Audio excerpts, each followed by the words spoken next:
aussi. Après ça, Marc, un gros merci. Tu as très bien parlé. Et puis, comme Michel va arrêter là.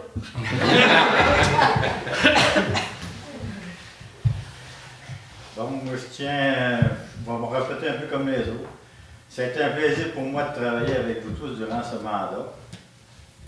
J'ai été sensible à l'esprit de respect et de tolérance qui se déroulait.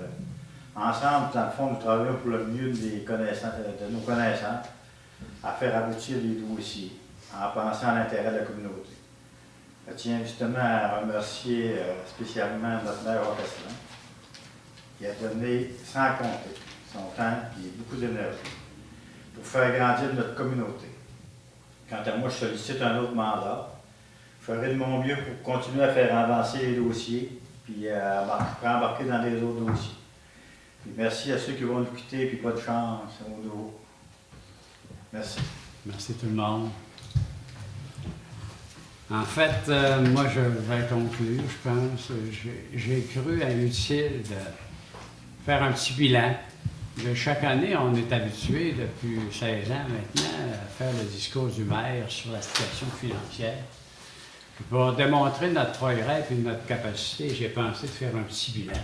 Des choses que je n'ai pas mis, mais je m'en ai gardé pour l'ouverture de la fabrique le 15 novembre. Fait qu'en fait, en novembre 2001, les défis qu'on avait étaient nombreux, puis nos capacités de faire face étaient pas mal limitées. On avait pas mal de troubles.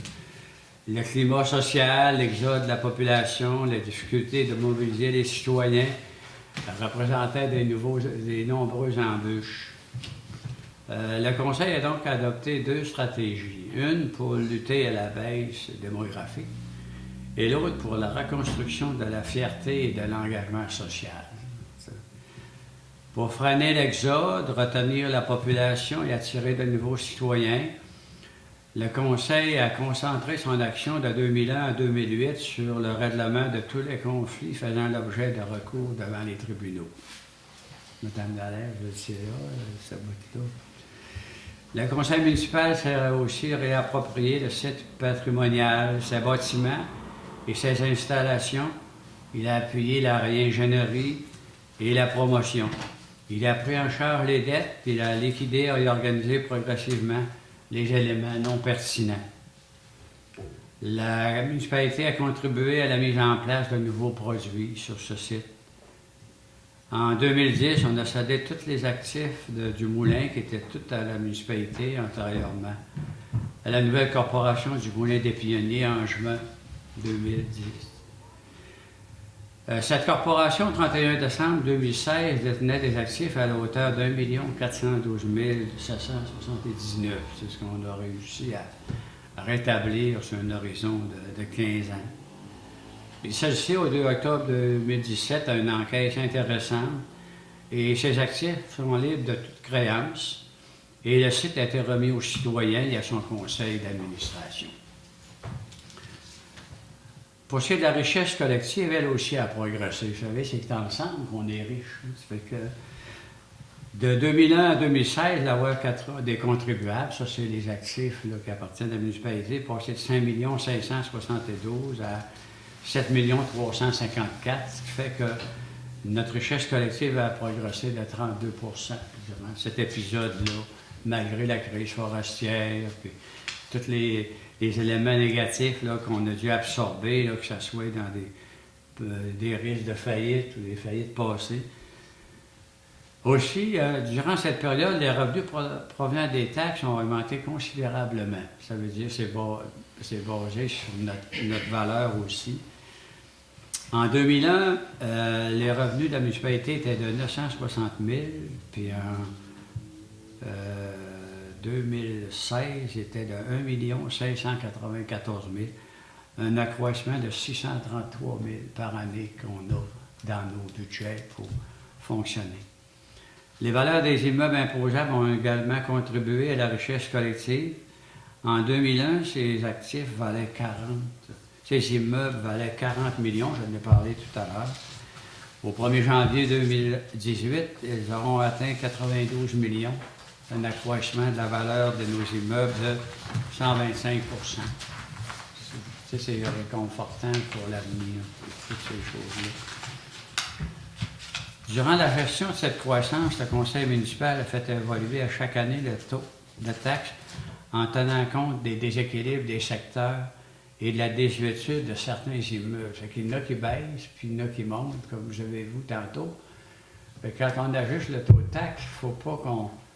Ceux qui payent déjà pas très cher, si on les baisse, c'est injuste vis-à-vis ceux que la valeur a augmenté. Fait qu'on a tout le temps essayé de balancer ça. Ce qui fait que le taux général de taxation en 2001 était de 2,29 du 100 $ d'évaluation. Et en 2017, était à 1,69 $. Ça fait que c'est important de voir que notre taux général de taxe, toutes les choses étant égales par ailleurs, il a baissé pratiquement de 1 point. Il fallait aussi qu'on travaille fort pour... On en a parlé tout le monde, là, mais moi, je voulais faire un rapport assez élaboré puis le déposer pour la pérennité, vu que c'est va faire mes adieux, moi aussi. Alors, donc, il a fallu conserver, mettre à jour les actifs et les infrastructures de la municipalité. L'inventaire et les bilans de santé des infrastructures municipales ont révélé de nombreuses et importantes désuétudes en début de mandat. Le conseil municipal établit des stratégies de mise à niveau dans ses compétences de la voirie de plusieurs édifices et la modernisation de ses réseaux, d'aqueducs, d'égouts, etc. Une combinaison de plusieurs modes d'investissement a été utilisée parce qu'il est du ressort du conseil d'assurer l'entretien, le maintien, la mise à jour des infrastructures qui font partie de l'avoir des contribuables. Comme les retards dans les interventions sont imputables aux contribuables actuels, mais que la durée de vie des immeubles varie et bénéficiera à plusieurs catégories d'âge, le Conseil a utilisé différentes sources pour réaliser des interventions prioritaires. Tout le monde en a parlé tout à l'heure, on a fait pas mal de choses. Donc, nous, on a combiné la taxation, la tarification, la création de réserves pour le maintien des réseaux, le fonds de roulement, les subventions de différentes sources, et les emprunts à long terme. On a combiné tout ça pour réaliser tous nos investissements. Les bas taux d'intérêt obtenus des institutions financières au cours des dernières années ont rendu économique pour les contribuables actuels et futurs le recours à certains emprunts. Par exemple, de 2003 à 2005, les taux d'intérêt ont varié de 5,24 à 11 %. Par contre, de 2006 à 2014, ils ont varié entre 3,15 et 4,26 d'intérêt. Puis ceux qu'on a obtenus en 2016 étaient entre 2,5 et 2,50 %. Fait que ça veut dire que les coûts d'intérêt de l'année 2016 sont à peine plus élevés que le coût de la vie. Fait qu'emprunter en 2016, c'est pas emprunter comme en 1976 à 22 %.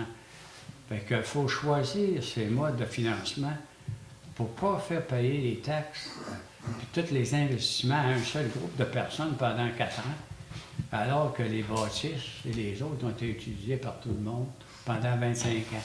L'autre affaire, aujourd'hui, le gouvernement ne donne jamais de subventions complètes. Fait que si tu n'as pas un peu d'argent liquide toi-même, 30 %, 40 %, 20 %, tu n'es jamais capable de faire rien. Tu n'es pas admissible à aucune subvention. Fait que c'est un peu la stratégie qu'on a développée. Fait qu'on a arrêté de chicaner là, un peu. Alors, c'est ce qu'on a fait. On n'a jamais eu... tous les registres qu'on a ouverts, là, on a eu 2 signatures en 9 ans.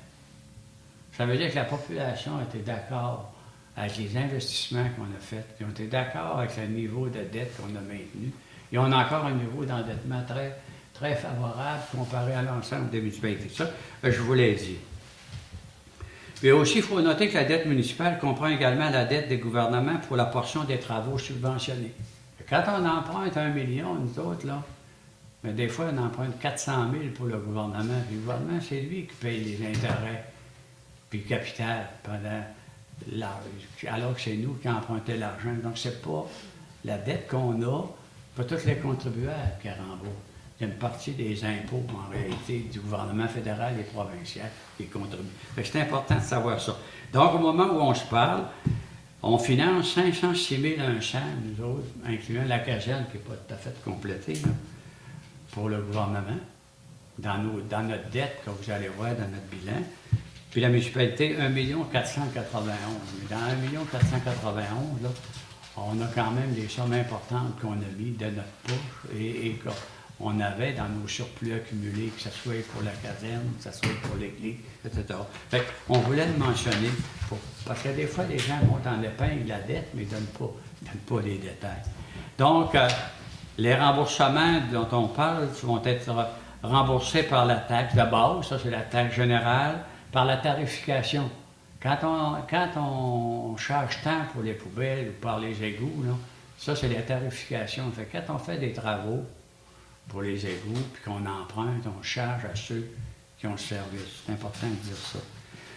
Ce que je vous dis là, à soir, je vais déposer les documents de référence aussi, pour au cas où il y en a qui en auraient besoin, pour la campagne électorale, ou pour défaire des alternatives fac, alors, je vais les déposer, que si jamais il y en a qui veulent avoir les copies, vous les aurez.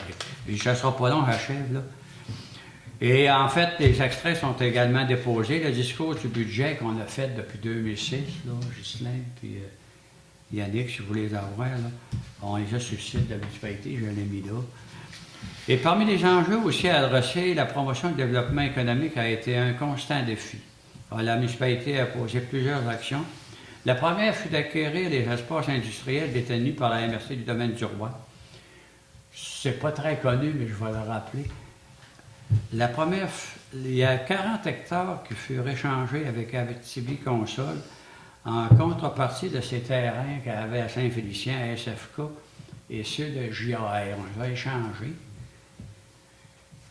Et à ce moment-là, les terrains de Saint-Félicien, on les a vendus à MRC, puis on a pris l'argent pour payer ceux-là de résolu. Ça fait qu'en fait, ça n'a pas coûté très cher, mais on a laissé le bout parce qu'il y en avait pour 700 000.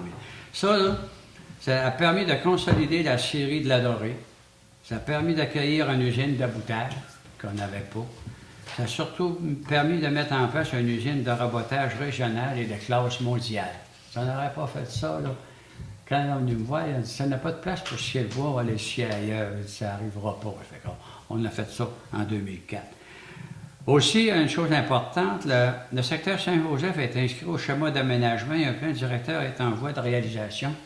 Quand on va faire le plan d'urbanisme, ça va être dedans, au mois de mai l'année prochaine, qu'on a demandé, là, afin de développer les 220 hectares qui sont propriété de la municipalité. C'était entre les deux chutes, la petite chute à l'eau puis la chute de Normandin, là, on a 220 hectares, la municipalité, sur le bord de la rivière, puis ça fait des années qu'on n'est pas capable de développer ça parce que le schéma d'aménagement ne le permettait pas. Fait que je veux juste vous dire ça pour l'avenir. Un plan touristique, la piste cyclable est en voie d'être réalisée pour 2018, mais on gagne des petits détails. On est en train de proposer aussi d'aménager la vallée de la rivière au Saumon avec d'autres structures pour le vélo de montagne, les sentiers de mix, etc. C'est pour ça qu'on voulait avoir les ski 12 heures tantôt. Et puis il y a d'autres potentiels qui sont à l'étude. Je me permets de dire ça. Tu as parlé du camping tantôt, Yolande. Donc, au terme de ce 4e mandat comme maire, puis avec l'appui des membres du conseil, franchement, c'est sûr, des fois, je vous dérangeais le matin de bonne heure. Je pense qu'en général, on a tout le temps fait une grosse équipe ensemble, et puis Mme Gagnon, puis les salaires des employés. Hein. Fait que donc, comme maire, avec l'appui des membres du conseil des ressources humaines, je considère que de nombreuses avancées ont été réalisées pour la municipalité de la Dorée. Il reste encore beaucoup de potentiel à mettre en valeur. Marc, Yolande, Yannick et Michel et les autres. Puis je voudrais dire merci aux élus, merci aux employés, merci aux associations et aux bénévoles qui nous ont soutenus et qui se sont impliqués dans les résultats. Alors merci, c'est un plaisir de travailler pour la collectivité. À la prochaine étape, c'est les périodes de questions. Bonjour, M. Lapré. Bonjour. Très bien. Monsieur Astin, ça va être une surprise. Je ne vous attendais pas que je sois ici. Je ne pas 900 personnes que je sois ici. Mais je pense qu'il vaut la peine que je vienne aujourd'hui quand même pour la dernière séance que vous faites. Je veux féliciter Marc pour le travail qui a été fait. Je sais que Marc ne sera plus là. Il va y avoir du monde qui va se joindre. Puis l'équipe qui va être là, ben, je pense qu'il va être capable de faire un travail. Yannick qui va être candidat à la mairie, et je vais être moi aussi candidat à la mairie. Et j'ai, pendant le courant des dernières années, M. Asselin, depuis 16 ans que je vous connais, j'ai suivi de le plus loin, rapproché au courant des dernières années. Et j'ai vu que vous faites un travail formidable. Si on recule un peu dans le temps, de rétablir un peu, puis pas mal, la situation puis les relations de travail ici dans notre communauté. Je pense que c'est un pas de géant. Et ce qui est important, c'est d'être capable de maintenir cette partie-là. Donc, félicitations. J'ai travaillé avec plusieurs personnes du Conseil au courant, surtout la dernière année, allant à Table G. Moi, ça fait plusieurs années que je suis là, que je suis membre de la Table G, parce que je pense que pour la forêt, on n'avait pas le choix. Là. On était comme obligés. En prenant un représentant de la forêt, puis c'était moi. Après ça, j'ai travaillé avec Michel sur la résidence dorée et Hélène, bien entendu, depuis son commencement, environ 9 ans, comme président de la résidence dorée. M. Asselin, qui a commencé avec nous autres au début aussi, et qui a laissé la place à ses deux conseillers, qui fait un très bon travail. Et au CRDLD, depuis environ 1 an et demi, que je siège avec Michel, qui est le président, et aussi M. Asselin qui siège là. Et on a du plaisir à être capable de regarder le développement des dossiers. Et je pense que le but est de continuer de faire de cette façon-là. Personnellement, je veux vous dire, M. Asselin, bravo pour le beau travail que vous avez fait. C'est pas un mandat qui va être facile d'être capable de prendre vos bottines, mais on va essayer de s'organiser. Soit moi, en tout cas, je vais parler pour moi, puis je suis convaincu pour Yannick, c'est la même affaire. D'être capable de maintenir la sérénité dans cette belle municipalité-là, puis d'amener ça un petit peu plus loin. Ça fait que c'est les choses que je veux mentionner, que je vais faire. Puis Yannick, je te souhaite bonne chance, puis j'espère que tout va bien se dérouler. Je ne sais pas s'il y a d'élections prévues pour l'instant aux autres postes, mais une chose qui est sûre, on va travailler, puis je vais le faire dans le respect du monde qui va être là. Puis je pense que c'est de cette façon-là qu'il faut qu'on le fasse. Merci aux deux qui partent, puis félicitations pour les autres qui sont là, puis j'espère qu'on va avoir la chance de se recroiser. Merci bien. On n'était pas là de question, fait que j'ai pas de réponse. Mais éventuellement, c'est sûr que, autant pour les nouveaux comme pour les anciens, c'est important de continuer à travailler ensemble parce que on a déjà de la difficulté. Dans le monde rural, il faut qu'on investisse 80% d'énergie pour avoir 20% de résultats. On est à contre-courant, qu'on nous dit, cependant. Moi, j'ai tout le temps dit, seuls les poissons morts suivent le courant. Ceux-là qui sont en vie, ils montent, ils sont à contre-courant. Ça fait que je pense que le monde rural, il faut qu'il s'affirme de cette façon-là. Pas parce qu'à Montréal, on fait une affaire qu'à la Dorée, c'est ça qui s'applique. Deuxièmement, si on ne sonne pas notre cloche régulièrement, on n'aura jamais de réponse sur rien. Même pas les usines de palettes. Ça fait que là... Mais la trempe est restée là. Le 67% du trempe, du feuillu, est dans le haut du lac. Il n'est pas Chambord. Fait que, on s'en reparlera en 2020. Qu'est-ce qui est arrivé avec les panneaux? Ça va? Alors, donc, je suis bien content, je n'ai pas d'amertume. Il y a des dossiers qu'on n'a pas pu compléter parce que l'agenda politique, la partisanerie, l'incompréhension. Puis on a des embûches souvent. Là. La CPTAQ a fait planter plusieurs de projets de certaines personnes qui voulaient rester à la Dorée, qui ont quitté parce qu'ils n'étaient pas capables de faire le projet. On a souvent des difficultés avec le schéma d'aménagement, le soutien au développement. Quand la résidence dorée, quand la ressource intermédiaire a fermé ici, j'ai demandé à MRC de m'appuyer, ils n'ont pas voulu. C'était normal, c'était eux autres qui ramassaient tout le monde, sauf que l'année d'après, on a perdu 26 citoyens à cause de tout ça. Aujourd'hui, c'est réouvert, on n'a pas la bonne formule. Et donc, c'est important là, de jamais lâcher. Et donc, j'invite tout le monde à aller dans ce sens-là. Moi, ça m'a fait vraiment plaisir, puis ça fait un peu partie de mon ADN, moi, d'essayer de travailler pour le collectif. Fait que, je vais regarder ce que je peux faire sur mes terres et ailleurs. Merci à tout le monde et bonne chance aux concurrents. Puis, je suis certain que Ghislain et Yannick, vous allez vous respecter. Oui. On vivra avec les résultats. La démocratie, c'est ça. Puis on n'est pas en Espagne ici. Merci, bon bravo.